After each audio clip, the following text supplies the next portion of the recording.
First and foremost, all praise are due to Yahweh Bashim Hawashai, Bashim Rakakwadash. Double honors to the elders and apostles of Great Millstone for teaching us his truth. Salutations to the brothers around the four corners of the earth who are teaching his word in truth and sincerity. And shalom to the hopeful elect of Israel who listen and believe in this word. This is Brother Kawat Sabad coming at you with another lesson. This one is entitled The Sinister Truth Behind the Origins of Thanksgiving. And many of our people believe that Thanksgiving was a friendly time between the Indians, who are the tribe of Gad, fellow Hebrew Israelite brothers and sisters, and the Pilgrims. Many of our people believe this was a celebration between the two groups, but it really wasn't. It was a celebration of the Edomites, so-called white man, the devil, the wicked, actually wiping out Indians, killing them, and then giving God and thanking God for that. All right? You know, thanking not our God, okay, not Yahweh, all right, but whatever their God, whoever their God is. It's not Yahweh. You see what I'm saying? But they were thanking the Most High for the killing and slaughter of Native American Indians who are the tribe of Gad. They are our fellow brothers and sisters who migrated there along with the other 10 tribes circa 722 BC around the Horn of Africa after being in captivity to the Assyrians. So that's where you get the Latino tribes in South America and the Native American tribes in North America. After the captivity under the Assyrians, like I said, circa 722 BC, they traveled around the Horn of Africa and migrated there. So they were there way before the other 3 tribes got there.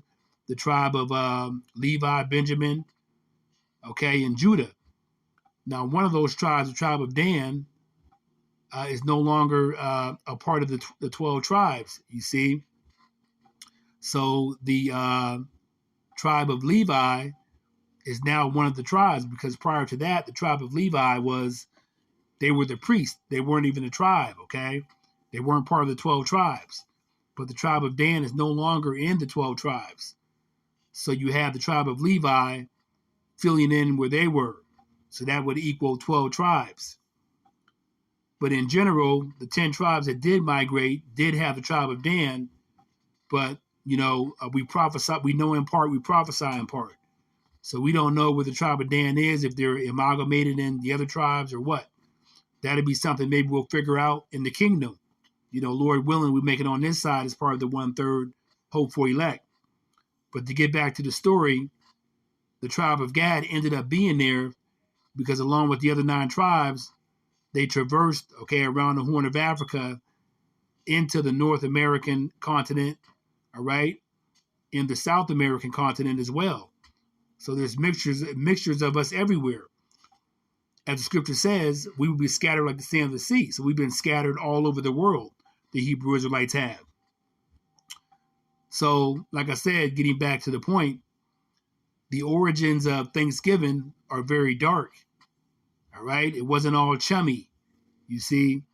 And we know Esau, the devil, our adversary, is sinister, which means, you know, very wicked, very evil. So they're good at tricking people and being nice to people, all right, getting them to come in and then pulling wickedness. We have many examples of that with Esau, all right? All right, he's very wicked. And the scriptures give an account of that. There's many scriptures talking about the wicked, the wicked. He is the wicked, you see? So he's the son of the wicked. And we're the sons of God, the sons of Yahweh, the Hebrew Israelites are. So let's get into this article a little bit. And you can read about why the 10 tribes ended up going into captivity, because after King Solomon was in rulership in 900 BC, all right, the kingdom became split. The kingdom of Israel, the nation of Israel, was split into 2 parts: the northern tribes, the 10 tribes, and the southern tribes, all right? So you had southern Israel, the southern kingdom, Benjamin, Levi, and Judah, and you had the northern kingdom, which were the 10 tribes, you see. And like I said, Levi at the time wasn't a tribe, but later became inserted in as one of the tribes. So in general, you had a split after the king of Solomon. That's why we know King Solomon was Yahushua. That was Yahushua in his previous life. Because during that time, for 40 years, the world was at peace under the rulership of Solomon.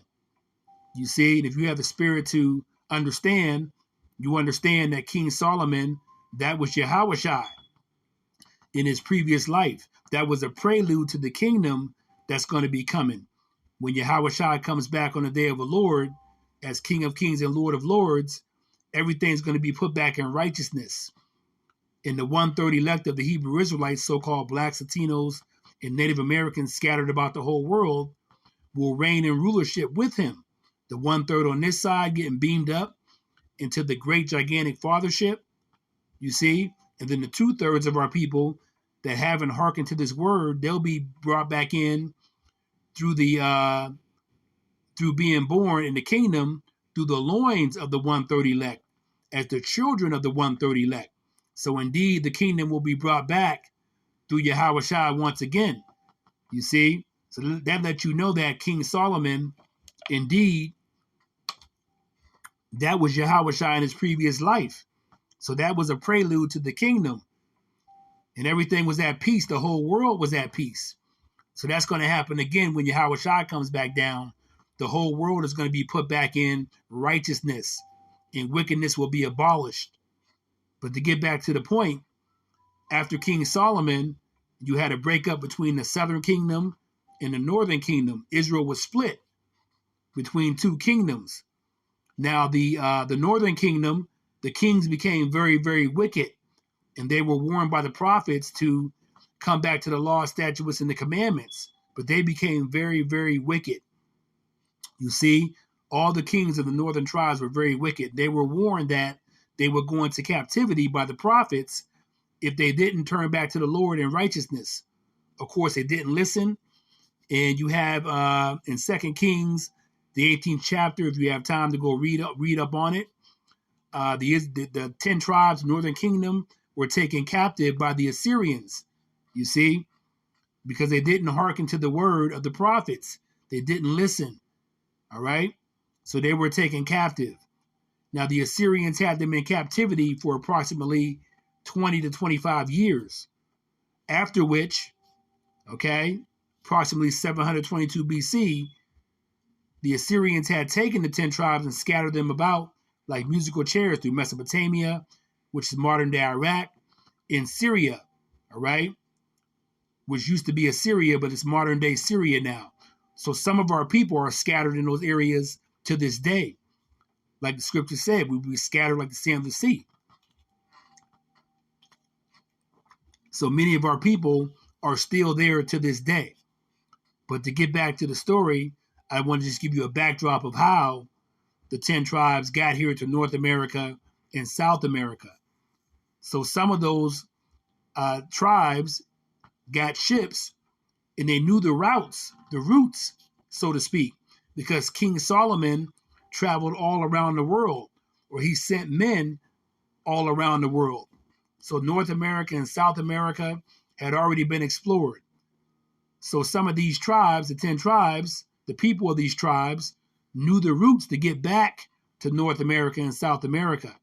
So they went around the Horn of Africa into North America and South America. So in North America, you have the tribe of Gad, known as the Native American Indians. You see?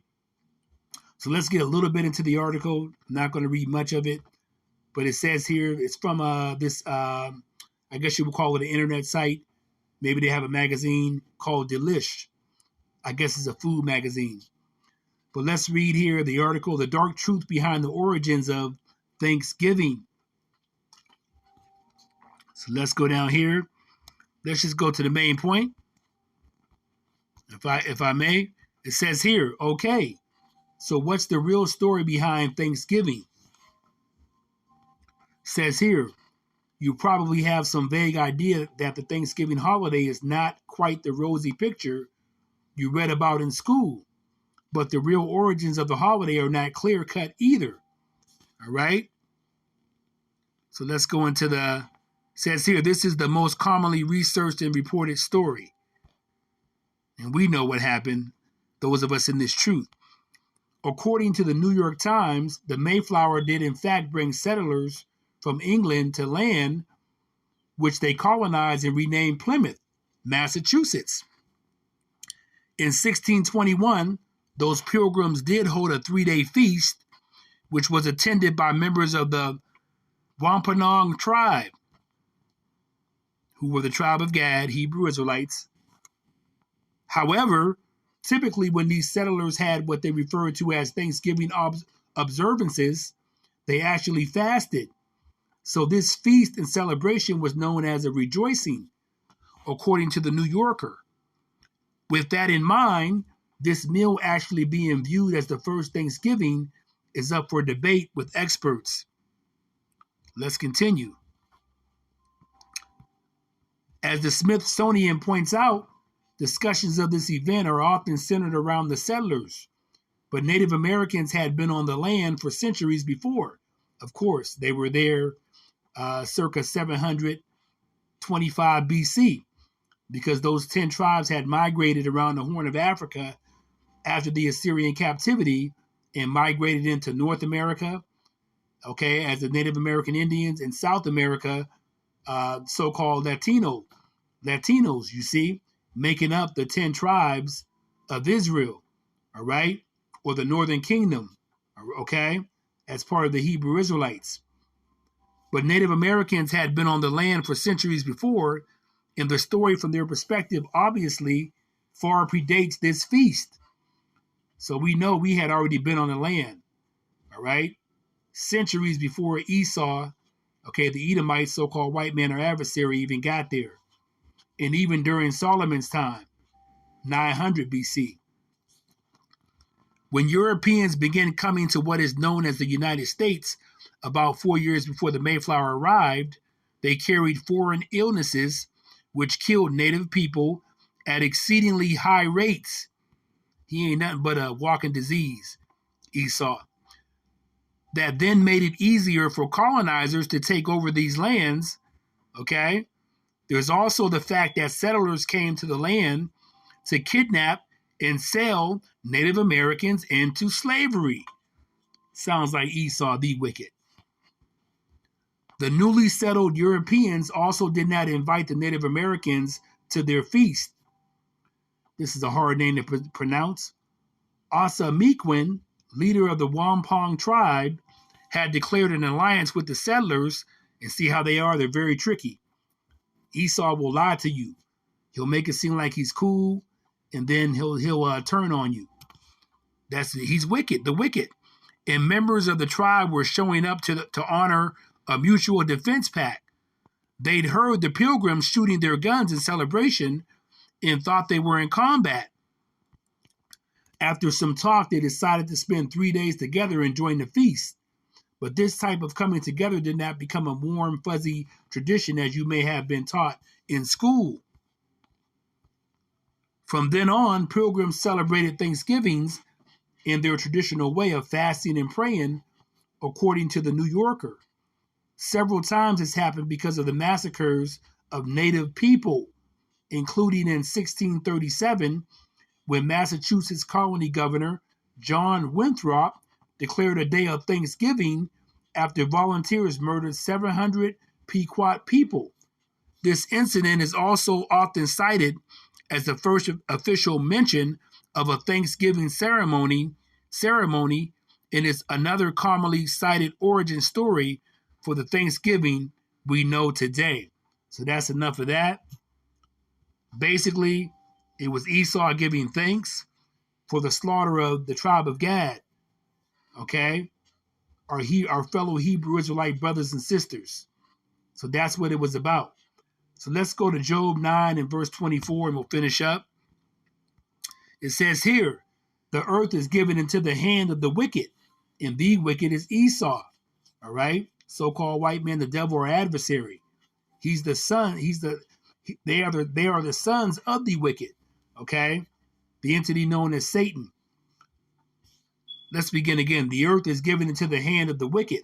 He covereth the faces of the judges thereof? If not, where and who is he? So the judges are, we're the judges, the Hebrew Israelites, the sons of God. We are the judges of the earth. And when Yahweh Shai comes back to establish his kingdom as King of Kings and Lord of Lords, the 1/3 elect, okay, that get beamed up in the chariots on this side, will be put back in position as the righteous judges of the earth. That's a tongue twister. But will be put back in power as the judges of the earth when Yahweh Shai comes back on the day of the Lord. But for a period of time, the earth was given into the hand of the wicked, Esau. You see? And it says here, he covered the faces. So he took over. All right? So this place is in wickedness, Babylon, America, and the whole world. But when Yahweh Shai comes back, everything's going to be put back in righteousness.